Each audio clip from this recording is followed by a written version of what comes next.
안녕하십니까. JTV 저녁 뉴스입니다. 전주시 혁신동 행정구 배치에 대한 주민투표가 오늘 오전 6시부터 11개 투표소에서 진행되고 있습니다.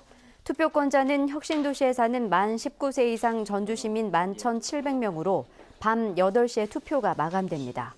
선관위가 중간 투표를 공개하지 않기로 한 가운데 개표 결과는 밤 10시 전후에 나올 것으로 보입니다. 산업은행이 한국GM의 경영 계획에 간섭할 수 있는 특별 결의 거부권, 이른바 비토권이 만료됐습니다.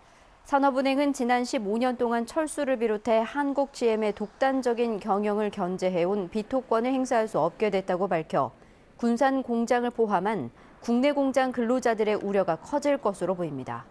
한국GM이 최근 3년 동안 1조 원의 영업 손실을 기록하는 등 심각한 경영난을 겪으면서 공장 철수설이 제기돼 왔습니다. 올해 전북의 쌀 생산량이 지난해보다 5.7%가량 줄어들 것으로 예측됐습니다. 호남지방통계청은 올해 전북의 벼 재배 면적이 11만 8천 헥타르로 지난해보다 2.2% 줄었고 10아르당 생산량이 548kg으로 지난해보다 3.5% 줄어 올해 쌀 생산량은 지난해보다 조금 줄어든 64만 8천 톤이 될 것으로 내다봤습니다. 전라북도가 재난이 발생했을 때 상황을 신속하게 전파하기 위해 JTV 전주방송 등 8개 지역 방송사와 재난방송 업무 협약식을 가졌습니다. 이번 협약에 따라 전라북도는 재난 지역의 기상 상황과 현장 CCTV 정보를 각 방송사에 실시간으로 제공하게 됩니다. 방송사는 신속하게 재난 방송을 하고 재난 예방을 위해 적극적으로 협력하기로 했습니다.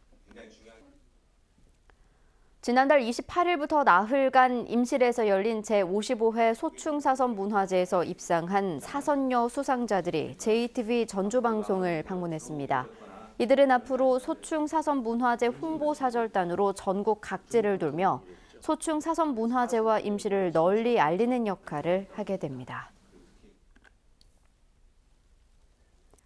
남원경찰서는 술에 취해 난투극을 벌인 혐의로 45살 이모 씨와 46살 유모 씨 등 조직폭력배 2명을 불구속 입건했습니다.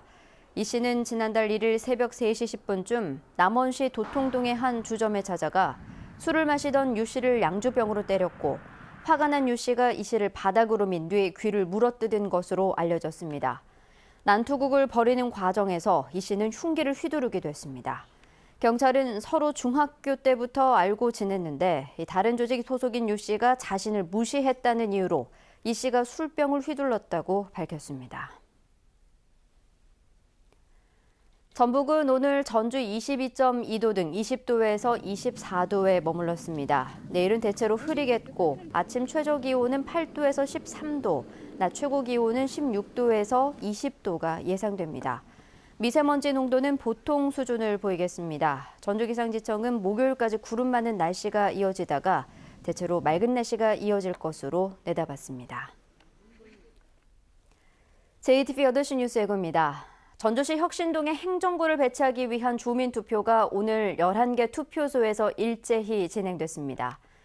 산업은행이 한국GM의 매각 등에 대해 행사할 수 있는 거부권이 만료됨에 따라 국내 철수를 막을 수 있는 안전장치가 사라졌습니다. 2018학년도 대입 수학 능력 시험이 어느덧 한 달 앞으로 성큼 다가왔습니다. 남은 기간 마무리 전략을 취재했습니다. 네, 오늘 JTV 8시 뉴스는요. 한국 프로야구 플레이오프 1차전 중계방송으로 인해 중계방송이 끝난 후에 찾아뵙겠습니다. 이상으로 JTV 저녁 뉴스를 마칩니다. 고맙습니다.